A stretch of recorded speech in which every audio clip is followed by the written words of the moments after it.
नमस्कार मंडळी, मी अविनाश पाठक आणि आपण बघत आहात प्रतिध्वनी यूट्यूब चॅनलचा स्पष्ट आणि परखड कार्यक्रम। गेल्या आठवड्यात छत्रपती संभाजीनगरमध्ये झालेल्या एका जाहीर सभेत देशाचे गृहमंत्री आणि भारतीय जनता पक्षाचे ज्येष्ठ नेते अमित भाई शाह यांनी एक असं विधान केलं की गेली 50-55 वर्ष महाराष्ट्र शरद पवारांचं ओझं आपल्या उरावर बाळगतो आहे।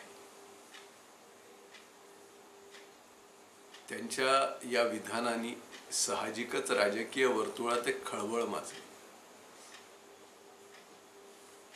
आणि मग राष्ट्रवादी काँग्रेसचे प्रवक्ते, समर्थक, पत्रकार असे वेगवेगळे व्यक्त व्हायला लागलेत की पवारांनी महाराष्ट्रासाठी काय भलं केलं, काय नाही, हे सगळं पुढे यायला लागलं।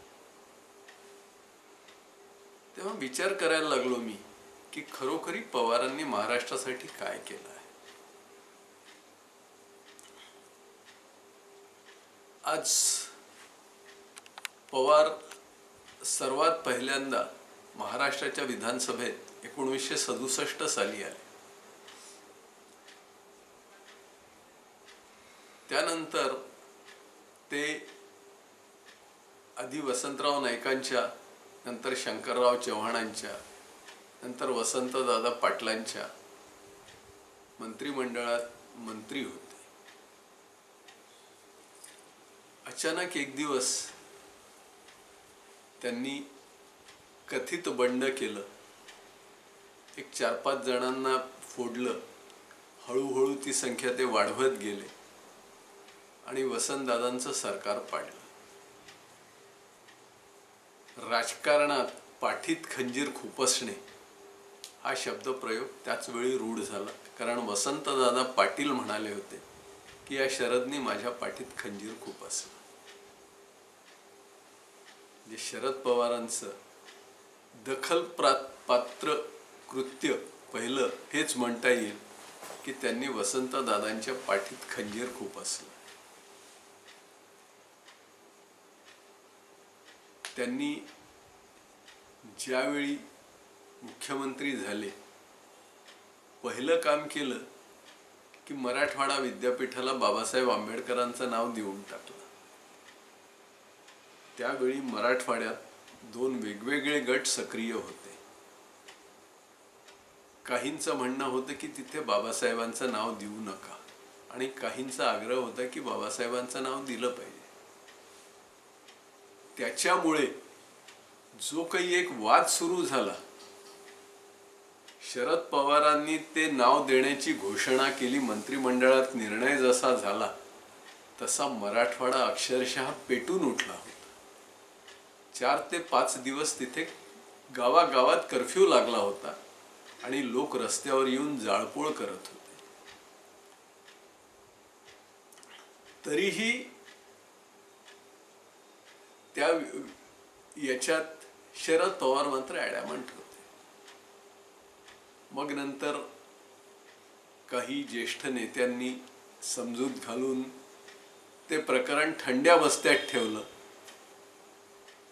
मग हळूहळू दोन्ही बाजूच्या लोकांना कसं समजावत न्यायचं ते बघून तो इशू कसा रिझॉल्व करता येईल, बाबासाहेबांचं नाव द्यायला तसा समाजातल्या समाजधुरीणांचा विरोध नव्हता, पण एक तिथे जी स्थानिक स्तरावर राग होता, त्यामुळे मराठवाड्यात दलित विरुद्ध सवर्ण असा अकारण संघर्ष पेटला होता आणि तो बरीच वर्ष सुरू होता। त्यालाही आता जबाबदार शरद पवारांना धरायचं का, हा एक विचार करण्याजोगा मुद्दा आहे। आणि त्यावेळी माझ्या आठवणीनुसार 78च्या जुलै-ऑगस्ट मध्ये हा संघर्ष झाला होता। तो संघर्ष त्यावेळी जरी शमला तरी वर्षभरात 6 डिसेंबर 1979 ला जोगेंद्र कवाडेंनी ती मागणी घेऊन लॉंग मार्च नेला होता आणि मग त्यानंतर महाराष्ट्रभर 6 डिसेंबरला अक्षरशः वणवा पेटला होता. नागपुरात सुद्धा मला आठवतं की एक लाखो लोकांचा मोर्चा आला आणि आकाशवाणीपाशी तो अडवला गेला. तिथे लाठीचार्ज, अश्रुधूर सगळे प्रकार झाले. जर शरद पवारांनी ही घाई केली नसती आणि शांतपणे आधी सगळ्यांना एकत्र बसवून जर हा मुद्दा रिझॉल्व केला असता तर हे सगळे प्रकार टळले असते आणि तिथे जो जातीय तेढ निर्माण झाली होती, आजही तिथे ती कटुता थोडीफार असेलच, ती जातीय तेढ आणि कटुता टाळता आली नसती का? असे अनेक उद्योग शरद पवारांनी केले. 1980 मध्ये त्यांची सत्ता गेली. काही काळ विरोधी पक्षनेते राहिले. पुढे काहीच स्कोप नाही असं पाहून पुन्हा हळूच राजीव गांधींच्या आडून ते काँग्रेस पक्षात परत येऊन गेले. मग पुन्हा मुख्यमंत्री झाले. राजीव गांधींच्या निधनानंतर त्यांना पंतप्रधान व्हायचं स्वप्न पडलं. शेवटी काही काळ संरक्षण मंत्री झाले. मात्र दिल्लीतून इथे महाराष्ट्रात ढवळाढवळ करण्याचे त्यांचे उद्योग सुरूच राहिले. त्यामुळे त्यांचं आणि सुधाकरराव नाईकांचंही फाटलं. हा सगळा जुना इतिहास झाला. आता आज शरद पवारच शेतकरी आत्महत्यांवर ओरडतात, सुप्रिया सुळेही ओरडतात.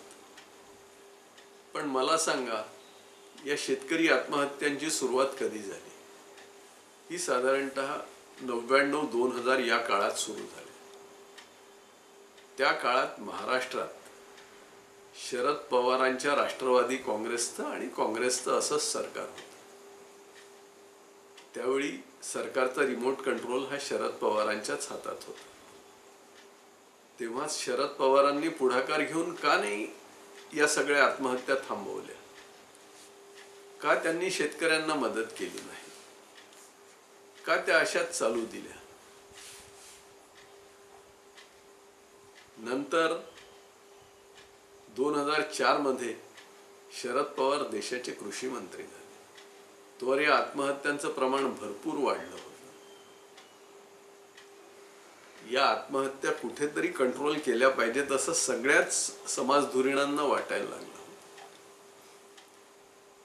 त्यावेळी शरद पवारांच्या सूचनेवरूनच महाराष्ट्रात शेतकऱ्यांना एक पॅकेज दिलं गेलं.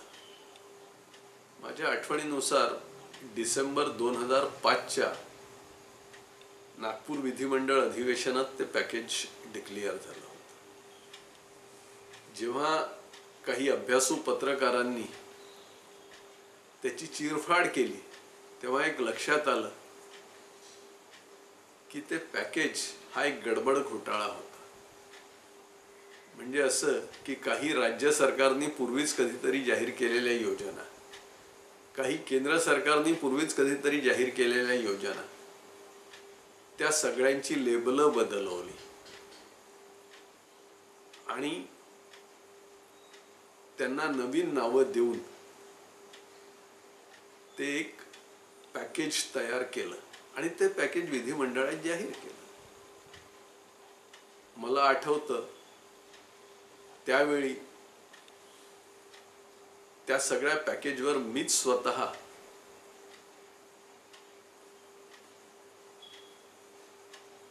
नव्या बाटलीत जुनीच दारू अशा शीर्षकाचा एक लेख लिहिला होता. तो प्रचंड गाजला होता.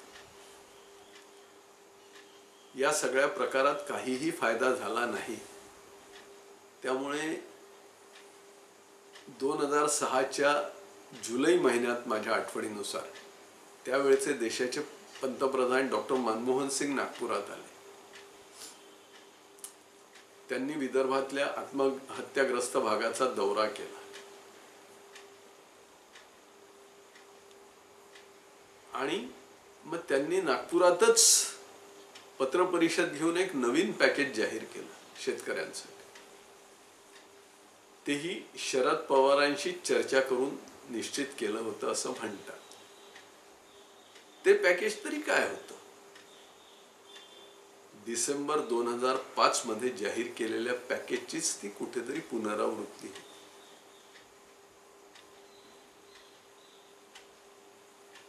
म्हणजे शुद्ध धुळफेक करण्याचा प्रकार त्यांनी महाराष्ट्रातल्या शेतकऱ्यांसाठी केला.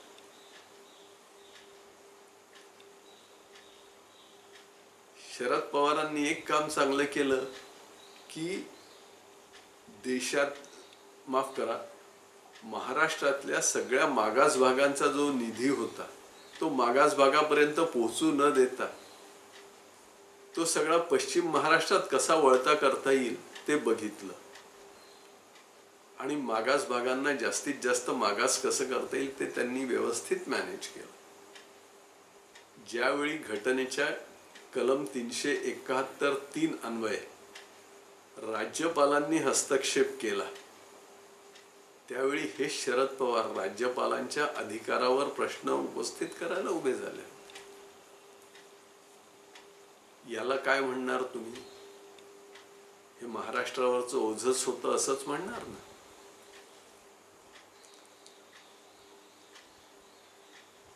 ज्यावेळी दोन्ही पॅकेजनी काही फायदा होत नव्हता त्यावेळी आता शेतकऱ्यांना संपूर्ण कर्जमाफी द्यावी असा एक मुद्दा पुढे आला. तेव्हाही शरद पवार कृषी मंत्री होते. माझ्या आठवणीप्रमाणे 2008च्या मार्च महिन्यात काहीतरी पवारांनी ती कर्जमाफी जाहीर केली. जेव्हा अभ्यासकांनी त्या घोषणेचा आणि त्या पूर्ण कर्जमाफी धोरणाचा अभ्यास केला तेव्हा लक्षात आलं की या कर्जमाफी प्रकरणाचा खरा फायदा हा फक्त पश्चिम महाराष्ट्रातल्या शेतकऱ्यांना, ऊस उत्पादक शेतकऱ्यांना होणार आहे. विदर्भ, मराठवाडा आणि कोकणातल्या शेतकऱ्यांना त्याचा फायदाच नव्हता. याला आता तुम्ही काय म्हणणार? असे अनेक उद्योग शरद पवारांनी केले. आता देवेंद्र फडणवीसांची त्यांची कुठेतरी काहीतरी खुन्नस होती